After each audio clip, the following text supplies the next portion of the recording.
Ele é sociólogo, cientista político, administrador, ele é diretor do Microempreendedor Individual, Autônomos e Cooperativismo no Ministério do Empreendedorismo, da microempresa e da empresa de pequeno porte. Ele já atuou na Prefeitura de Diadema como chefe de divisão do Departamento de Trabalho Social da Secretaria de Habitação e Desenvolvimento Urbano, no período de 2013 a 2020.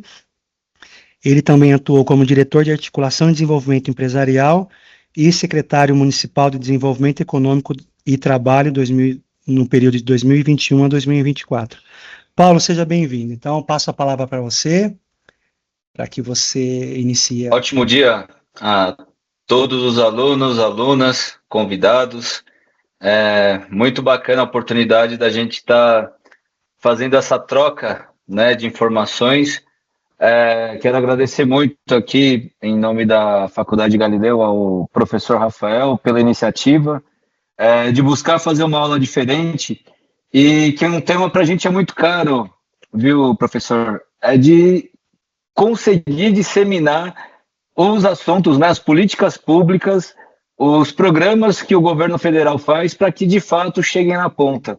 Então, isso é uma forma também, além da gente trazer essa reflexão sobre o empreendedorismo como política pública, mas também de conhecerem e reproduzirem isso, né? Então, peço para vocês aí também que conhecendo empreendedores, conhecendo pessoas que podem ser beneficiadas com programas que a gente vai apresentar aqui, que vocês também possam levar como essa forma de garantir a continuidade da informação.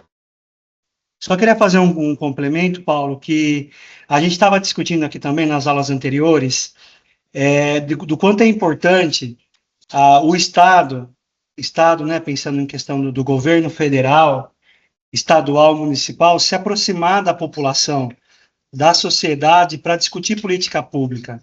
Né? E a política pública é um tema de interesse nosso, não só nesse ano eleitoral, como em qualquer momento, a gente não só pode, como deve discutir política. Né? Política no sentido mais ampliado, não estou reduzindo a partido, né? Estou comentando exatamente sobre proposta para a população, né? O que o Estado vem pensando, qual é a iniciativa do Estado, o que o Estado vem percebendo, toda essa dinâmica que nos afeta diretamente aqui na base. Então, te agradeço, eu sei o quanto é difícil, né, a programação fim de semana, e te agradeço imensamente por nos possibilitar esse momento tão importante de se aproximar tanto da política pública. Muito obrigado, e agora eu passo a palavra para você. Fazendo uma breve apresentação aqui, né, você já falou aqui do mini currículo, eu gostaria só de falar um pouquinho sobre esse histórico de políticas públicas, né? Eu comecei na Secretaria de Habitação, na parte do trabalho social no município de Diadema, porque a gente tinha muitas obras do PAC, Programa de Aceleração do Crescimento, né, com obras de infraestrutura, e do Minha Casa Minha Vida. Diadema, na ocasião, era a cidade com maior densidade demográfica do país. Então, era a maior concentração de pessoas. Então, dessa forma, a ocupação foi de forma irregular e foi necessário várias intervenções para remover pessoas em área de risco, fazer obras de encosta e produzir novas unidades habitacionais para que essas famílias pudessem morar. Então, tive durante esse período de 8 anos, aí cerca de 1.800 moradias aí que foram entregues, né? E aí depois eu atuei na Secretaria de Desenvolvimento Econômico e Trabalho. Então, começamos lá, criamos um programa de empregabilidade, né, já que é um dos focos aqui também a empregabilidade.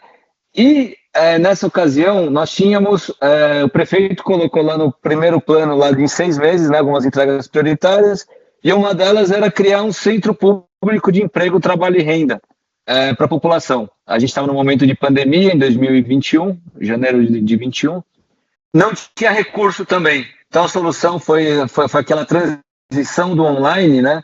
E como isso facilita, a gente pode estar aqui hoje, eu estou em Brasília nesse momento, vocês em Botucatu, e aí fizemos um programa online, né? Usamos a infraestrutura da tecnologia da prefeitura, a Secretaria de Comunicação fez uma identidade, e entregamos o programa lá que chamava Emprega Diadema, isso aí, gastando R$0 de investimento, só horas técnicas aí, a estrutura que já tinha.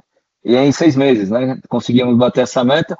E nessa ocasião já nós fizemos um programa online, mas que já tivesse também pensado a área para currículo, né, quem procura trabalho deixa o currículo, quem empreende tem cursos de formação, um link para o Sebrae, que já fazia um atendimento para as pessoas, e um acesso ao Banco do Povo, que também fornece microcrédito para empreendedor.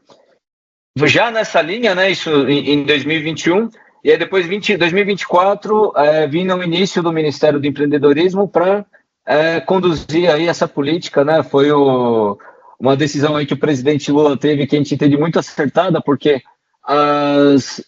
os MEIs, as microempresas, empresas de pequeno porte, elas correspondem a 95% dos CNPJs do país e 80% dos trabalhos formais.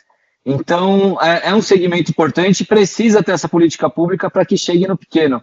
E o pequeno é quem realmente precisa muito do apoio do público.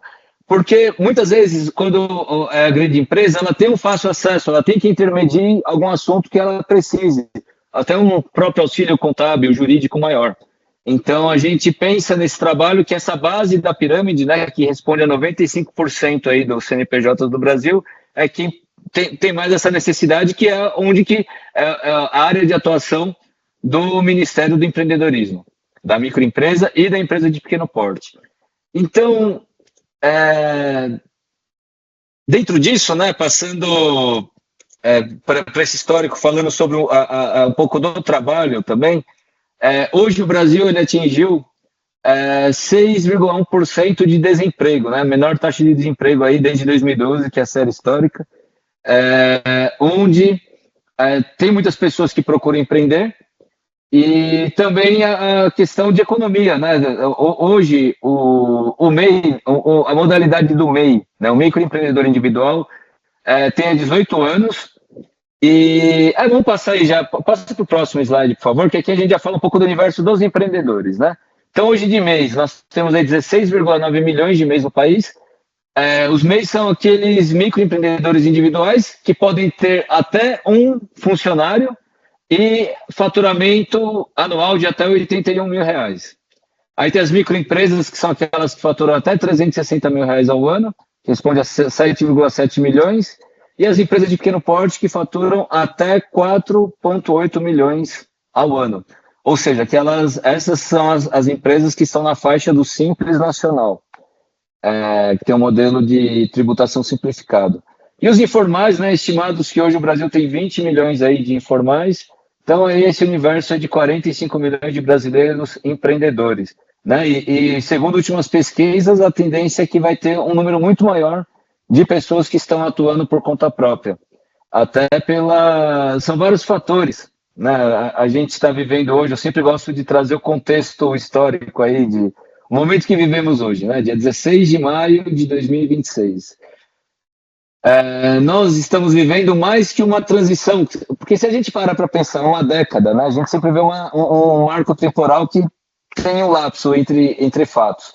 Um século, a gente vê mudanças muito mais intensas, né, como tecnologia, forma de tecnologia, de energia, de formas de guerra, né, isso tudo que acaba impulsionando. E hoje a gente vive uma transição de milênio, né? Então nós estamos já no segundo milênio e ainda já passamos aqui o primeiro 1/4 desse século, né? Do segundo milênio, que é 2026, onde já estamos. Então, dentro disso, as relações de trabalho têm mudado muito nesse contexto. E aí, por isso, eu trago esses dados, né? De como as pessoas têm buscado trabalhar de outras formas. Então, hoje, muitas mães, por exemplo, têm horário que são cuidar do filho, horário que entra na creche, que sai da creche, ela tem essa necessidade de ter uma flexibilidade maior de horário. Então, quando ela empreende, ela tem essa opção de organizar melhor sua vida.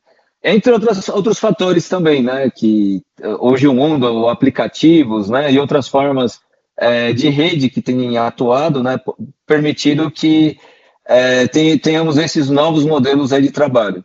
E a política do MEI foi criada em 2008, né? O presidente Lula, na ocasião, criou em 2006 o Simples Nacional e em 2008 a condição de MEI, que é essa do microempreendedor individual, com busca de eram tidos como invisíveis, né?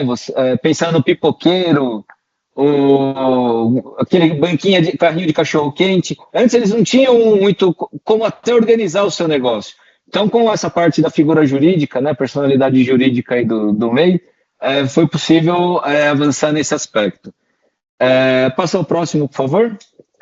Aí, passando, né, todo esse apanhado histórico aí, falando essa reflexão, né, sobre um cenário aí que vivemos aí sobre a forma de trabalho, agora vamos entrar aqui nas particularidades do território de vocês, né, porque a gente fez uma busca aqui, sempre onde nós vamos, viu, professor Ricardo, você comentou de se aproximar do território, e esse é o desafio que nós temos feito.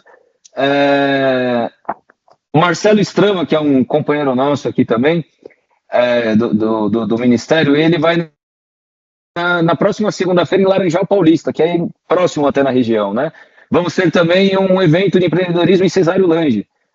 Tem outras cidades aí da região sendo um pouco mais perto, né? Mas Tatuí, Tapetininga, entre outras cidades aí também que recebe eventos de empreendedorismo com esse foco de movimentar a economia local. Porque isso é uma característica, muito desses empreendedores, o negócio deles estão relacionados ao território que pertencem. Então, dentro disso, né, promover eventos onde todos podem circular, criar network, fazer negócio, criar novas conexões, é importante, e além de criar essa movimentação regional. E é um pouco dessas feiras do empreendedorismo que nós temos feito. E é nessa linha, né, como a gente veio conversar com vocês aqui em Botucatu, puxamos os dados, né? Que no geral são 23 mil. Essa ferramenta que nós temos, também gostaria de divulgar, esse é o mapa de empresas, tá? Que ele está disponível no gov.br/MEMP, né? MEMP, que é onde você consegue fazer diversos filtros ali e análises de dados das empresas do país, como separado por municípios, regiões, atividades econômicas. Então, de cada quadradinho desse, dá para a gente ainda puxar muita coisa. Até bem lembrado, depois eu vou colocar a fonte aqui, né? Só coloquei uma mapa de empresas em cima, mas colocar o link também, viu, professor? Para a gente poder fazer com que os alunos possam ter acesso a esses dados. Então, hoje, 23.598 empresas ativas em Botucatu, né? Passando para baixo aqui, em 2026, foram 425 empresas abertas, né, no município, e foram no total 220 empresas extintas, na linha abaixo. Então, a gente tem um saldo positivo aí de 225 empresas aí que foram abertas e extintas aí no município de Botucatu. E na linha de baixo, sobre os MEIs. Então, desse total de 23.598 empresas, 15.917 são de microempreendedores individuais. Né? Então, a gente vê aí, corrobora com essa média que a gente fala, hoje são 74% dos CNPJs brasileiros são de microempreendedores individuais. Vamos para o próximo? E queria só fazer um comentário sobre Botucatu também, né? Eu falei que tem uma relação bacana, não sei todos que são aí de Botucatu, mas eu, como sociólogo, eu tive na minha formação, disciplina de sociologia,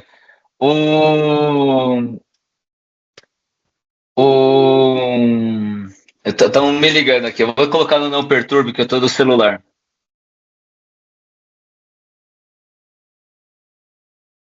Deixa eu ver como eu faço aqui, senão não vai parar de tocar. Vamos lá, pronto. Então, eu tive, né, uma obra que fez parte da minha formação, que foi Os Parceiros do Rio Bonito. Né? Em Botucatu vocês têm o Rio Bonito que corta aí grande parte do município. E o Antônio Cândido, que foi o autor dessa obra, que viveu aí também, né, em Botucatu bastante tempo, é um ilustre sociólogo aí também, e tive essa oportunidade de conhecer um pouco a fundo, né, que falava sobre século XX, como que era as relações de subsistência, né, aquela troca, que por exemplo, plantou milho, né, no seu território, o outro plantou, aliás, teve a colheita de milho, outro teve de café, e aí tinham trocas, né, com um modelo de subsistência ali, relações de como se fosse um escambo, mas são trocas ali com seu valor. Então, é muito interessante. Aí tem um carinho muito especial, porque Botucatu fez parte da minha formação como sociólogo também. Próximo, por favor. Agora vamos falar um pouco dos programas, né? Procred 360. Então, nessa linha de como o Estado promove políticas públicas para fortalecer o empreendedorismo. Uma delas é a linha de crédito. A gente sabe hoje um desafio para o pequeno empreendedor é ter acesso a crédito para investir numa máquina, num equipamento, numa tecnologia, e algo que ele possa ampliar o seu negócio.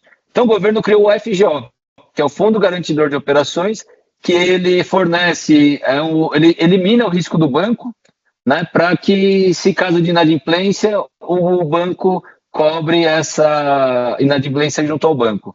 Então, o Procred 360, ele quer dizer, porque são para empresas que faturam até R$360 mil ao ano, são aquelas empresas que são as microempresas, e então ela beneficia tanto o MEI quanto a microempresa, né? E ela oferece taxa de juros de 5% ao ano, mais Selic, que vai ser, hoje a Selic tem 14,5%, mais 5% dá 19,5% ao ano, em torno de 1,6%, né, para capital de giro, para investimento. É um juros bem baixo aí para essas empresas, né? Então, é uma oportunidade que elas têm, através dessa política pública, de conseguir se capitalizarem e terem mais poder aí de negociação. Próximo, por favor. Nessa linha ainda, né, falando do Procred, esse quadrinho escuro, aqui são o resultado que já alcançou, né? Esse programa, ele tem, a lei dele que instituiu é de outubro de 2014, então tem menos de 2 anos, e aqui, né, na segunda coluna tem o total de empresas beneficiadas, são 161 mil empresas, e aqui na outra coluna, valor contratado, 5 bilhões e 300 milhões de reais que foram colocados em garantia pelo governo, né, o Fundo Garantidor de Operações, garantindo as operações aí. Então já são 5 bilhões de créditos injetados para essa categoria de pequenos negócios. E do lado a gente vê uma média do valor das operações, né, que são créditos baixos, faixa de 29, 30 mil, mas que de fato acabam sendo muito úteis ali para o desenvolvimento dessas pequenos negócios. E se a gente pensa, né, às vezes até uma forma de trazer, o nosso ministro Márcio França, né, o ex-ministro, quando foi criar esse programa que ele lançou, ele sempre dizia, né, é muito melhor a gente ter um pouco para muitos do que muito para poucos. Então foi uma maneira da gente conseguir dividir em maiores fatias para que chegassem, né, esse benefício para a maior parte dos brasileiros. Porque já houve o Pronamp, né, por exemplo, que no período de pandemia, que era um crédito que eram para até empresas de pequeno porte. Mas imagina uma empresa que tem um MEI, né, que tem um faturamento anual de 81 mil reais, ele indo pedir crédito para o gerente do banco, pessoa jurídica, para um outro, que atende uma outra empresa que fatura até 4 milhões e 800 ao ano. Então o MEI fica numa desvantagem muito menor, né? Então, uma desvantagem muito maior, aliás. Então, por isso foi importante ter esse segmento específico. Próximo, por favor. Esse é o Contrata Mais Brasil. Esse programa, a nível de política pública, a gente tem como um dos principais programas entregues pelo governo federal na gestão que gerem oportunidades para os pequenos negócios. O que é o Contrata Mais Brasil? É uma plataforma tecnológica que nela os órgãos públicos do país todo, como prefeituras, escolas públicas, escolas técnicas, universidades, o Exército, por exemplo, tudo que é público e precisa fazer compras através de licitações, possam contratar microempreendedores individuais para prestarem serviços de reparos e pequenas manutenções no valor de até 13 mil reais. Então, ou seja, eu tenho uma demanda na prefeitura que preciso arrumar as carteiras dos alunos ali que juntou um lote de carteiras. Eu junto, contrato um carpinteiro e ele faz essa manutenção, ao invés de eu descartá-las. Por exemplo, preciso pintar uma escola, por exemplo. Também pode ser, tem goteira, tem vidro quebrado, parques, a gente vê muitos com aquelas equipamentos danificados, então às vezes um campo de futebol está com a trave oxidada, pode fazer uma solda, enfim, são diversas ocupações que podem prestar esse serviço, contratando o microempreendedor individual da localidade. E isso é muito bacana, que a Prefeitura de Botucatu já aderiu ao programa e é um case super bacana que eu até trouxe aqui para a gente apresentar. É muito interessante porque ele é bom para o pequeno negócio, né, porque ele está gerando oportunidades, pensando que antes no Brasil o acesso a compras públicas sempre ficaram restrito a grandes empresas, porque é burocrático, precisa de uma estrutura jurídica, historicamente, para que consiga acessar a licitação, e essa forma simplificada, ele dá condição de um microempreendedor individual fazer sua proposta e prestar esse serviço de forma muito simplificada. Por exemplo, a Prefeitura de Botucatu, passa uns slides para frente que a gente vai ver na prática, então. Eu já explico aqui como é a realidade de Botucatu. Acho que é o próximo, por favor. Mais um? Mais um. Aqui. Aqui todos esses locais... Volta, por favor. Essa relação. Essa é a relação de lugares, né, que a Prefeitura de Botucatu contratou para fazer manutenções pelo programa. Então, por exemplo, o antigo Cininelli, não sei como falar, a Casa do Artesão, por exemplo. Precisaram de melhorias. Cininelli, né? Legal. Então, ele teve intervenção. E aí, como que funciona? O gestor do Cininelli faz a demanda, né? Coloca lá fotos do que precisa, descreve dentro das ocupações do MEI. Eram, inicialmente, 47 ocupações permitidas pelo MEI. Hoje, a gente conseguiu há 2 semanas ter um lançamento de mais 60 ocupações. Ou seja, 107 ocupações ou atividades que os MEIs executam estão aptos a executar serviços aqui através do Contrata Mais Brasil. Então, como um pintor, gesseiro, eletricista, técnico de ar-condicionado, agora entrou manutenção de veículos, ou seja, todo órgão público tem uma frota de veículos com problemas, que muitas vezes ficam sucateadas por falta de manutenção, e a própria burocracia para a contratação de serviços.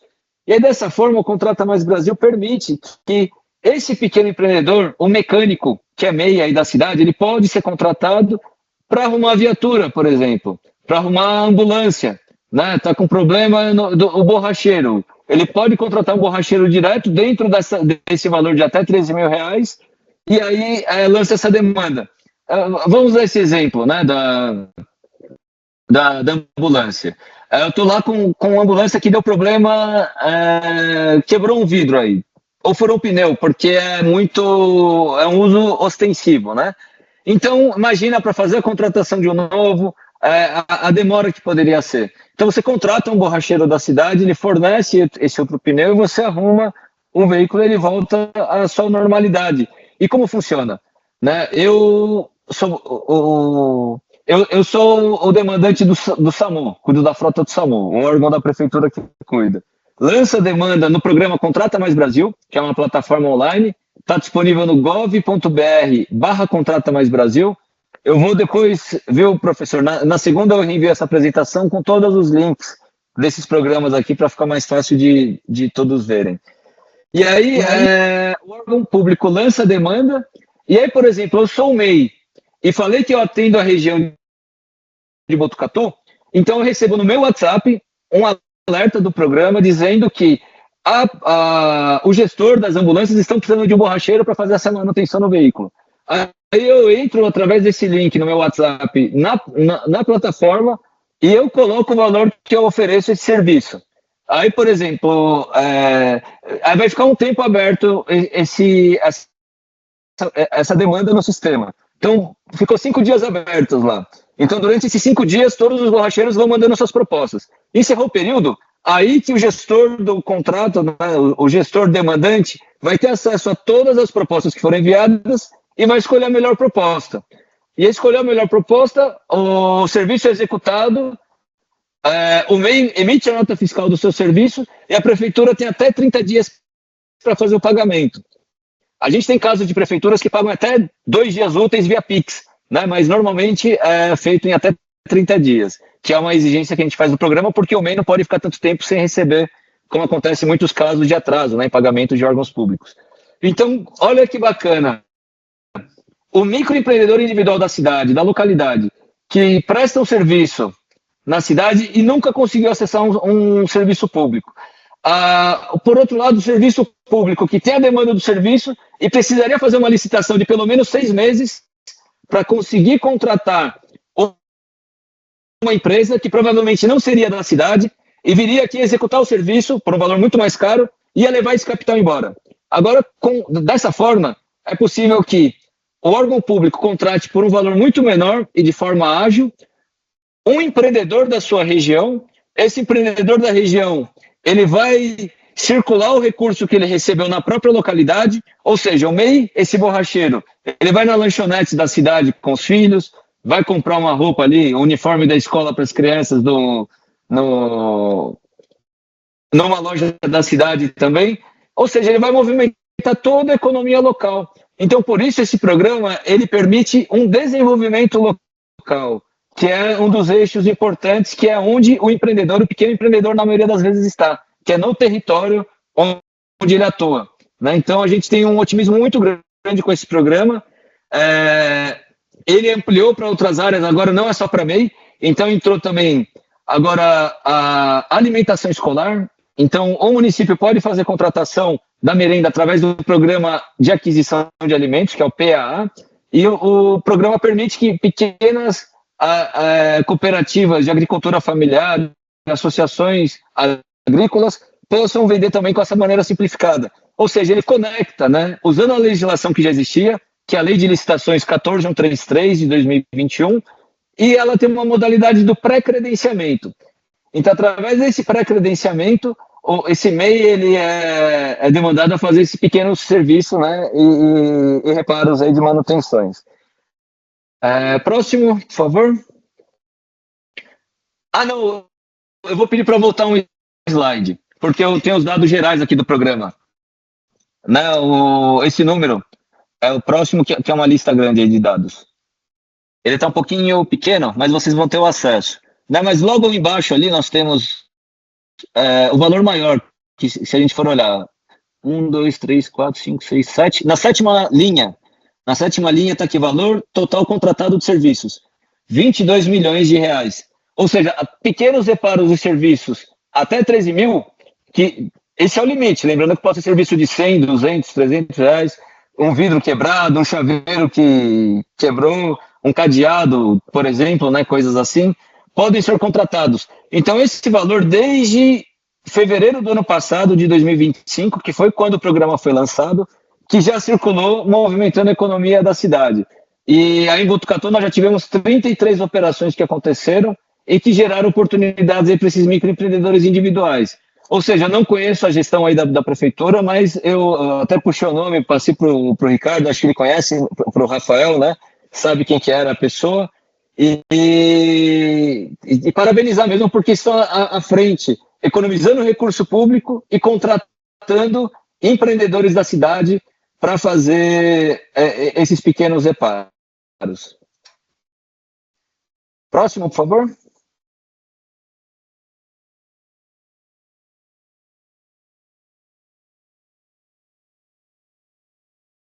Aí são os dados, né, do Contrata Mais Brasil.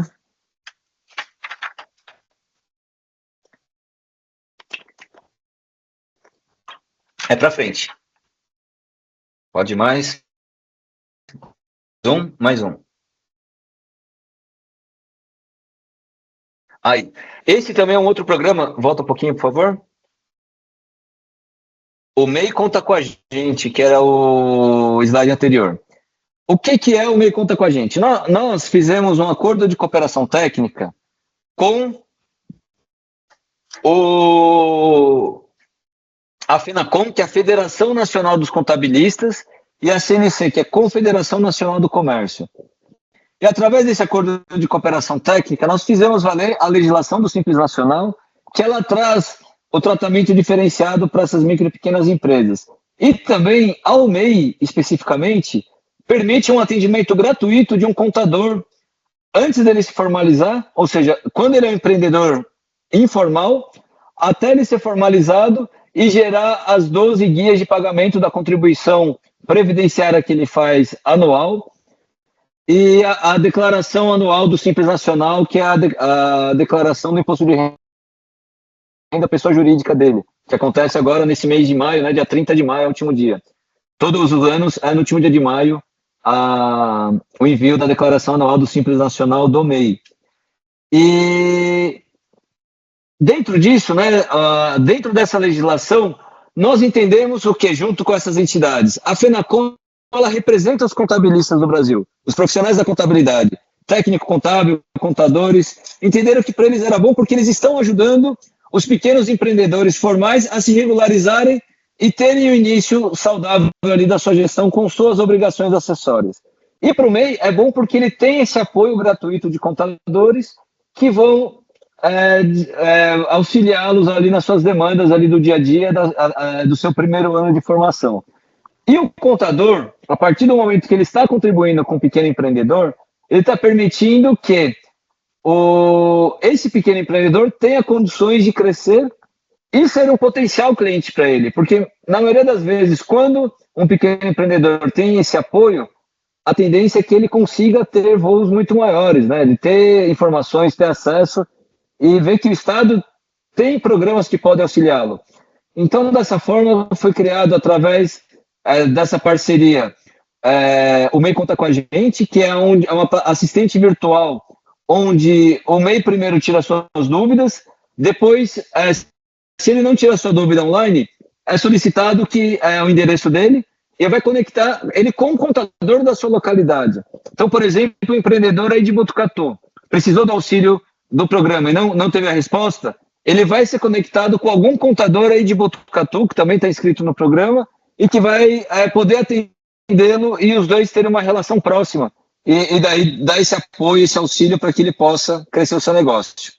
O próximo, eu vou falar rapidamente, até porque eu acho que já estou em cima do meu tempo aqui, é o Empreender Clima. Empreender Clima é uma plataforma, né, que o Ministério do Empreendedorismo criou junto com o Ministério do Desenvolvimento da Indústria e Comércio e o Ministério do Meio Ambiente, com recurso do Fundo do Clima, Fundo Nacional sobre Mudança do Clima, que ele é para projetos de micro e pequenas empresas e pequenos negócios que tenham mitigação de impactos ambientais.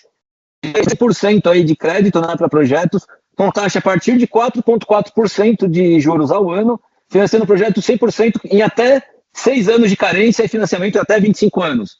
Pensando nesse recurso também que é para o clima, mas que possa também fortalecer os pequenos negócios que venham a trabalhar com essa forma de acessar recursos e crescer. Então, ou seja, o Estado promove que as pequenas empresas se adequem a essas necessidades mundiais, porque hoje, quando existem selos, existem outras possibilidades de comprovar que você tem ações de mitigação de impacto ambiental, você consegue acessar novos mercados. Então, é um fundo que auxilia as pequenas empresas e gera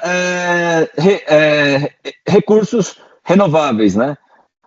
Exemplo prático, uma empresa que tem uma frota de motocicletas a combustão, ela pode trocar ali por motocicleta elétrica, por exemplo. Como também pode ser um pequeno empreendedor que faz o seu trabalho com uma motocicleta elétrica e tendo todo esse respaldo, né, esse apoio do governo. Esses são alguns dos programas que nós apresentamos. Tem muito mais coisa que o Ministério fez. Agora nós temos um app, existe o aplicativo que chama Meu MEI Digital, que é o portal do empreendedor, né, uma ferramenta tecnológica. O portal do empreendedor é o gov.br/MEI. Ele recebe mais de 100 mil acessos por dia, que a gente chama que é onde é a casa virtual do MEI. E lá ele pode ter acesso a todas as informações que ajudem e facilitem a sua caminhada no dia a dia. Aí nós criamos, né, agora esse aplicativo, foi lançado em dezembro. Tem também o chatbot, que é um assistente virtual que fica nesse programa para auxiliar os pequenos empreendedores.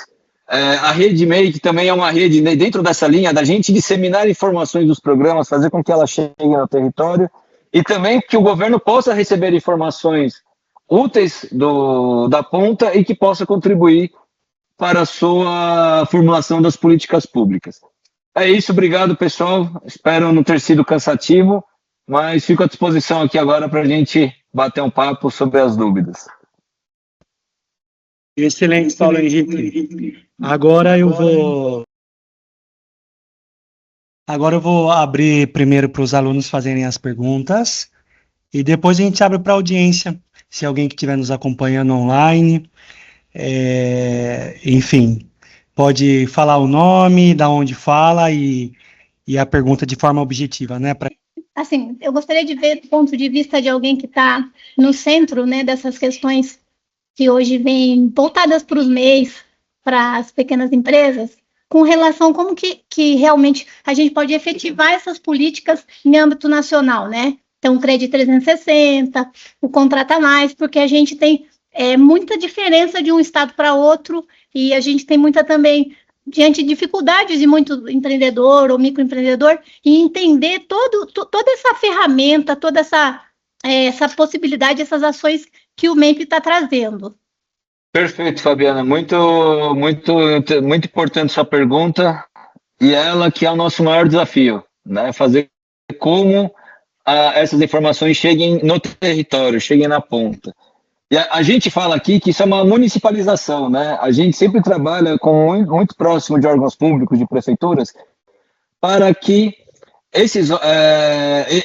as prefeituras, eles municipalizem essas políticas, para que façam com que isso chegue.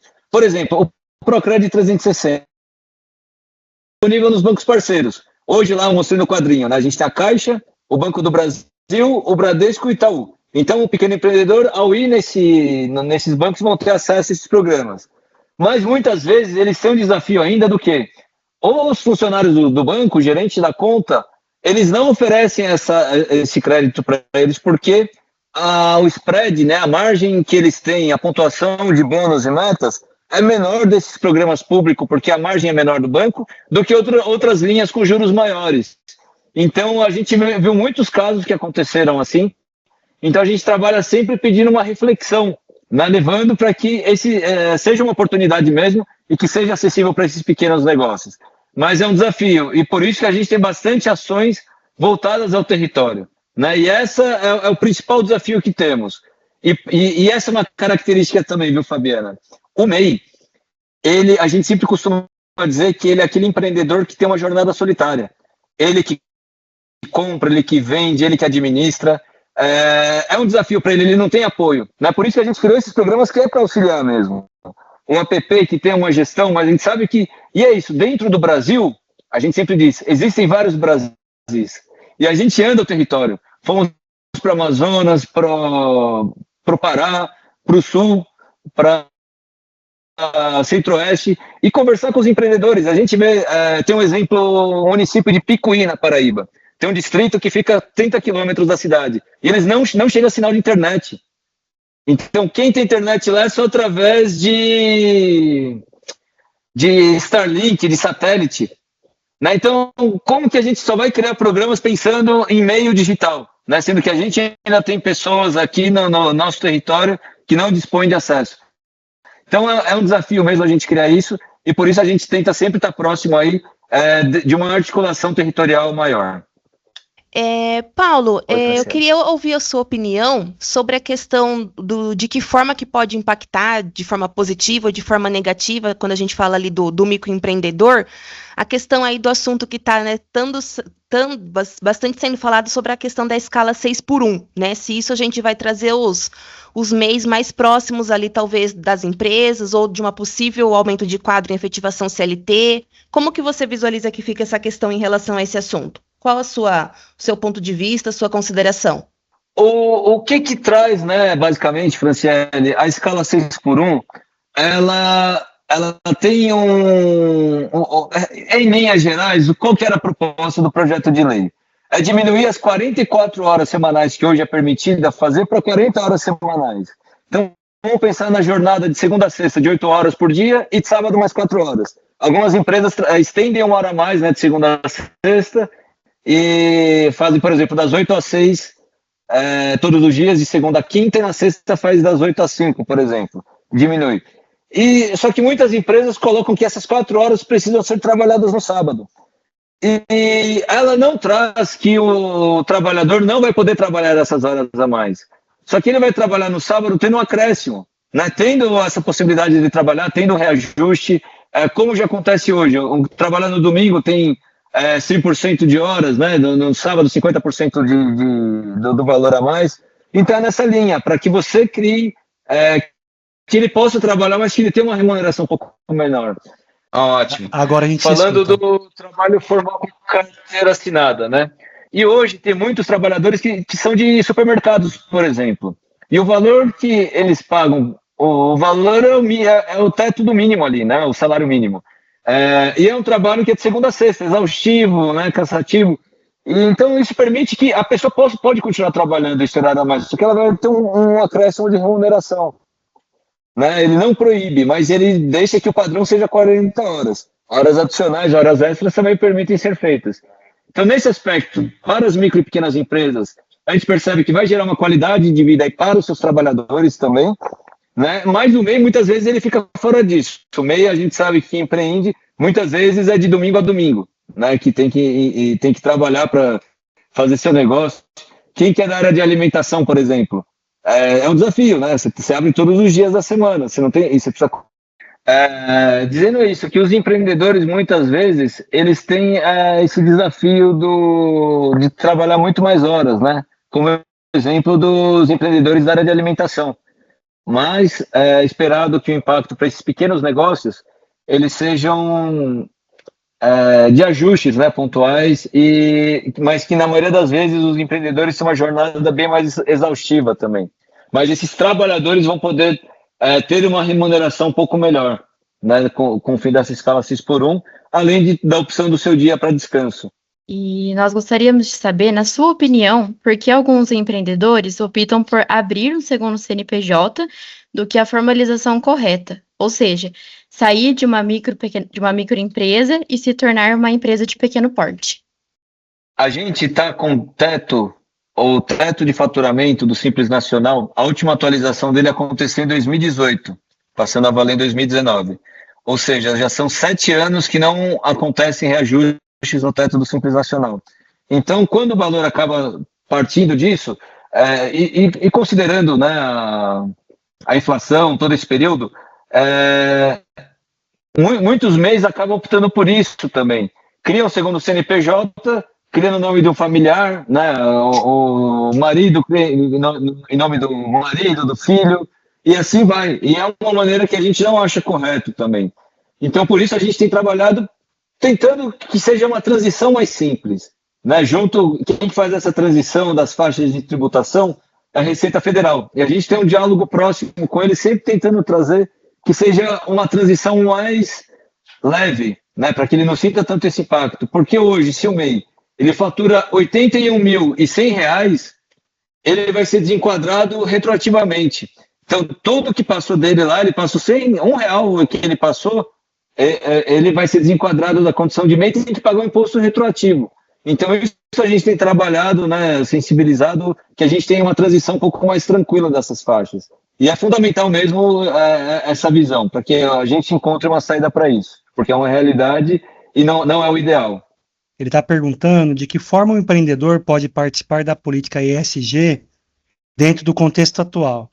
Existe alguma política que agilize este ingresso? A gente tem o crédito mesmo, né? Um instrumento de fomento real aí, já para ele entrar com projetos que ele pode fazer. Esse Empreender Clima, além do Procred 360, né?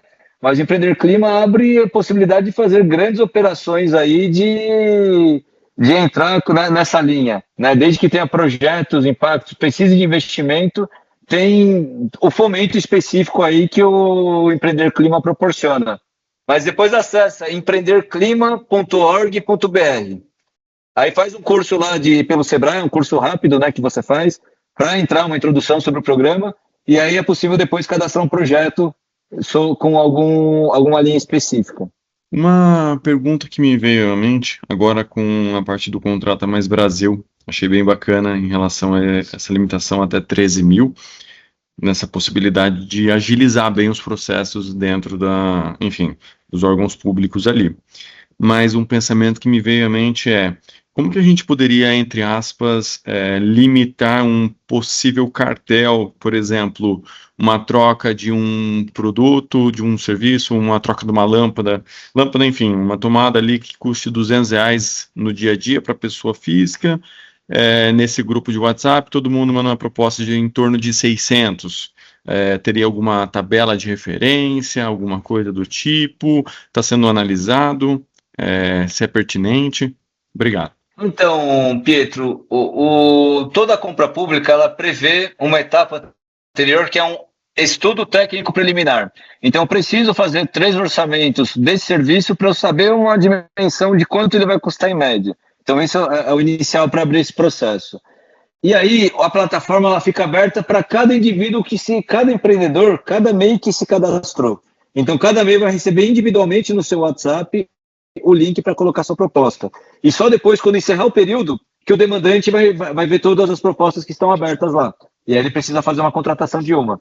Mas é algo que ele responde por auditoria da mesma forma, né, como qualquer compra pública, mas ele tem essa ferramenta à disposição para ajudar e simplificar entre todos, né, tanto para o demandante quanto para o demandado, né, para o empreendedor. E outro fenômeno que eu acho que é interessante também é pensar que quantos, por exemplo, pedreiros, né, que existem, que não são formalizados como MEI, que são autônomos.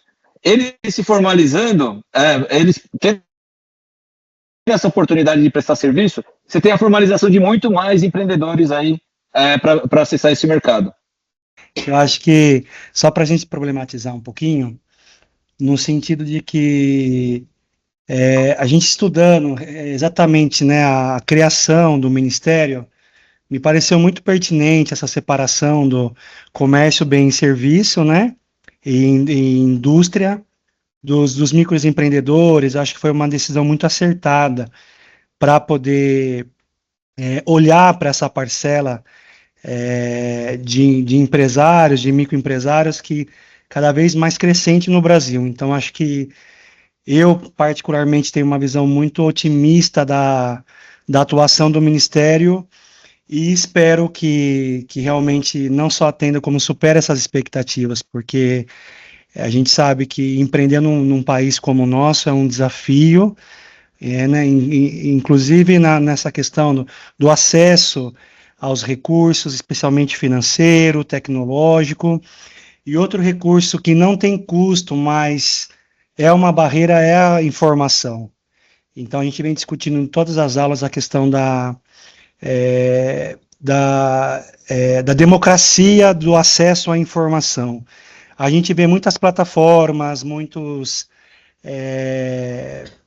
aplicativos, muitos recursos disponíveis, mas que nem sempre são recursos que conversam com a necessidade da população.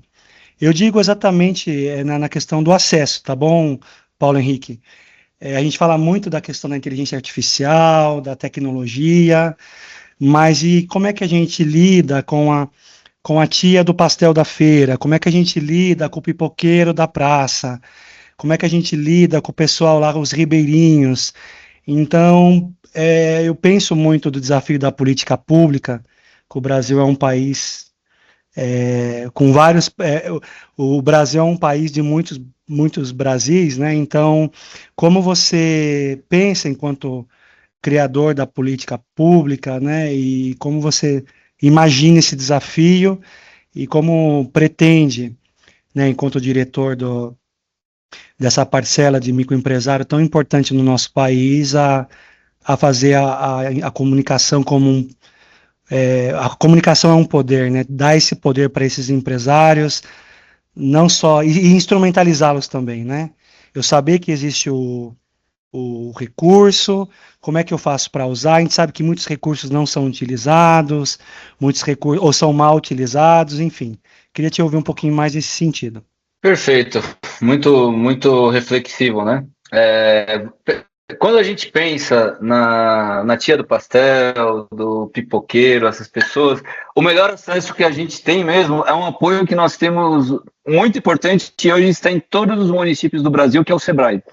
Sebrae hoje consegue atender na ponta e dar esse apoio ao empreendedor. Então, desde a formalização, emissão da sua guia de pagamento mensal, programas, qualificação, programa de parcelamento, oportunidades, a gente conta muito com o Sebrae no território, né? A gente faz a política pública, o Sebrae está disseminando ela no território. É muito importante para esses. Agora, para os demais, até pensando na nova geração que a gente tem. Hoje, quem já nasceu nesse novo milênio que a gente estava falando, já tem 25 anos, 26 anos aí. Então, já adulto, já é economicamente ativo, né? Então, a gente cria essas ferramentas também para apoiar.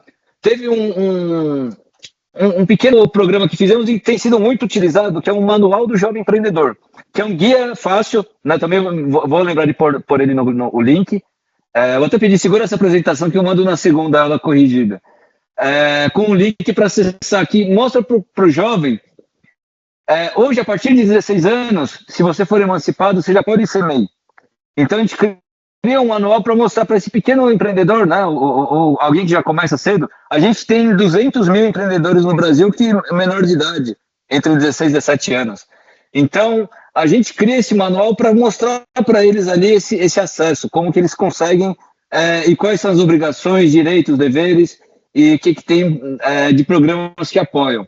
Então, a gente pensa nesse público, pensa na digitalização, o aplicativo veio para isso. A gente tem o portal do empreendedor, que falamos 100 mil acessos por dia, né? Ele dá 3 milhões de acessos por mês ali. É uma demanda grande que se tem. Então, a consulta são esses portais de facilitar o acesso, né? Deixar eles mais viáveis, acessíveis, usando a tecnologia e que consigam chegar a maior quantidade de pessoas. E uma estratégia que a gente tem trabalhado muito ele ainda não temos resultados efetivos, mas já foi lançado, instituído o programa, que se chama Rede MEI, que a gente vai envolver todos os órgãos que têm interesse em receber informações sobre o MEI, para que a gente possa disseminar através de e-mails, informações e lives, lançamentos de programas e políticas que estarão disponíveis para a população. E também para as entidades nacionais, por exemplo, a CACB, Confederação das Associações Comerciais do Brasil. No Brasil, hoje existem 2.400 associações comerciais que estão aí no território. Então, elas são representadas nacionalmente por essa confederação. E eles podem mandar para essa confederação sugestões e a confederação nos mandar para que seja avaliado como política pública. Ou seja, a gente transmite informações e recebemos informações como sugestões para a concepção das políticas públicas. É uma canal de via dupla, né? Então, esse é o desafio, a comunicação dentro disso é que a gente consiga permanecer numa rede de transmissão, informações e também de canais tecnológicos e o apoio do Sebrae, que é muito importante no território para levar essa política pública toda aí aos brasileiros e brasileiras. Tenho, na verdade, duas dúvidas, mas que estão meio interligadas. A primeira é que com o avanço dessa tecnologia, a gente sabe que conforme a gente vai avançando, as fraudes vão aumentando. Como o Ministério, ele está contra essa fraude? O MEI tem algum respaldo? O MEI pode recorrer a alguém quando isso acontecer? Porque eu já peguei diversos sites, às vezes, que tem a discriminação total, igualzinha a do Ministério, igualzinha também a do Gov, só que era um site falsificado, um site falso. Então, tem algum respaldo do Ministério? O MEI consegue recorrer a alguém? A questão, você falou diversos benefícios, né, e diversos locais que o MEI consegue ter a pesquisa, mas o Ministério não pensa em unificar, por exemplo, a questão do MEI da microempresa. Por exemplo, uma abertura do MEI é extremamente simplificada, o próprio MEI consegue fazer. Agora, uma microempresa já não, um contador tem que fazer e tudo mais. O Ministério tem algo que simplifique isso para os microempresários, pensando também que muitas vezes eles têm um faturamento um pouco maior, mas eles não têm tanto conhecimento como uma empresa de grande porte. Então, vocês pensam em unificar o portal, ou unificar algo que mostre todos os benefícios, de que ele não fique tendo que pesquisar em vários sites diferentes, mas tenha algo mais amplo e simplificado para ele? fraudes, essa é uma realidade, um problema enorme que acontece, e a gente trabalha com a mitigação também, levando informação ao meio. Então, antes dele ser formalizado, a gente já coloca lá, antes de confirmar a formalização, nós não enviamos boletos, não enviamos coisas, o único canal é por aqui. Então, antes ele tem um acesso, abre uma caixa lá e coloca isso para ele ficar. Porque logo depois que ele abre o CNPJ, a informação pública do CNPJ. Então, existem APIs, né, tecnologias, que eles buscam esses dados e tem informação, tem o nome do MEI, tem o telefone, tem os dados deles, e eles acabam sendo alvo de associações, às vezes, associações que ele não é obrigado a se associar e mandam um boleto ali para ele se associar. Ou outros que são boletos de fraude, falsos. Para confirmar a abertura do seu MEI, pague essa taxa. E, infelizmente, é uma realidade. Então, a gente trabalha com a informação. Agora, os casos que vêm, é caso de polícia, né? A fraude é realmente fiscalização policial. A gente trabalha muito. Quem que faz o registro, né, do CNPJ é a base de dados de cadastro da Receita Federal. E é mesmo que a gente tem conversado muito para que a gente trabalhe, já encaminhando para a segunda pergunta, a transição, nessa transição do MEI para o microempresa, tem que ser algo que ser sutil. E são regimes totalmente diferentes. Realmente, para o MEI é simples, é fácil. O ML já vai precisar de um contador. Ele vai precisar de um apoio para emitir uma nota fiscal. É imprescindível. Por isso que até o programa MEI conta com a gente prevê isso, esse primeiro atendimento gratuito, para que ele possa criar um vínculo com o contador da região e que vai auxiliá-lo na caminhada, né? Mas isso é algo que incomoda muito a gente mesmo também. A gente tem debruçado nisso para encontrar outra saída junto com o cadastro da Receita Federal. E você trouxe pontos que são realmente sensíveis à realidade do nosso dia a dia. Obrigado, Rafa. Peraí, também. É que a gente vai falando, é a última, eu prometo. Como vocês têm essa proximidade com a Receita, você já tem alguma pauta para facilitação do acesso ao Gov também? Porque um grande desafio é justamente entrar na conta do Gov, tipo, a pessoa sabe a senha, aí fica dando, faça seu reconhecimento, aí dá erro no reconhecimento, aí tem que ir lá na Receita Federal, aí na Receita Federal ninguém sabe auxiliar. Então, você já tem esse debate também sobre a facilidade de acesso realmente às ferramentas que vocês dispõem. Olha, o GovBR, ele tem muitos cases de sucesso, de premiação, porque ele é um canal que revolucionou mesmo, né? O custo de assinatura, antes a gente ia aqui no cartório, pegar a fila no cartório, pagar a taxa, hoje a gente faz assinatura com fé pública ali online, né? Então, mudou muito as relações com o Gov. Claro que base tecnológica tem problema, né?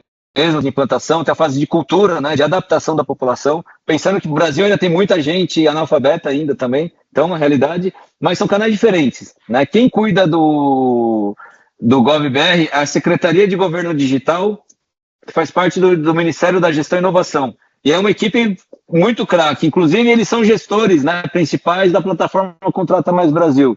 Eles detêm essa plataforma tecnológica que armazena todos os dados nossos. E a Receita é essa outra linha, né, que é da parte da emissão dos cadastros de pessoa jurídica, né, da parte da base tributária, da contribuição tributária, é a Receita Federal que faz. Mas o Gov, a gente percebe que ainda é um desafio. Por mais que tenha avançado, tem a autenticação de 2 fatores, né, que tá colocando, é opcional para alguns serviços. Os nossos do MEI a gente pediu para colocar por último, justamente para dar um tempo da população se habituar e depois fazer, né? E é isso, né? A questão do processo de cultura de usar essas ferramentas. E eu acho que a gente encerra por aqui. Não sei se você quer deixar algum recado final, e já antecipo de novo, né, agradecimento pela sua disponibilidade em tornar a informação cada vez mais pública, mais acessível. Feito? A gente está com um monte de gente aqui, ó. Vamos tentar mostrar para você. Olha, super time aí, hein? Parabéns, sabadão. Você viu? Aqui o pessoal... Para fechar assim, Rafa, eu quero te parabenizar muito aí, viu? Porque, olha, esse é o ponto. Você como o líder ali dessa turma, né? Levando informação, disseminando informação, mandou um e-mail, formalizou, buscou isso, e a maioria das vezes que eu tive de gestão pública, 13 anos que eu estou nessa caminhada, a maioria das vezes eu tive pouco orçamento. Eu sempre fui a secretarias que tinha pouco orçamento, então a gente tinha que ter muita criatividade para fazer as coisas. Assim como esses programas que a gente fez tudo através de parcerias. Imagina, é muito legal mesmo, o desafio de como deixar uma mais atrativa, agradável e com informações reais e úteis, né? Então, realmente, muito agradecido. E se tiver outros colegas que tiverem ideias assim, eu fico à disposição. A hora que for aí também, a gente se ajusta para poder ter esse momento de troca, tá?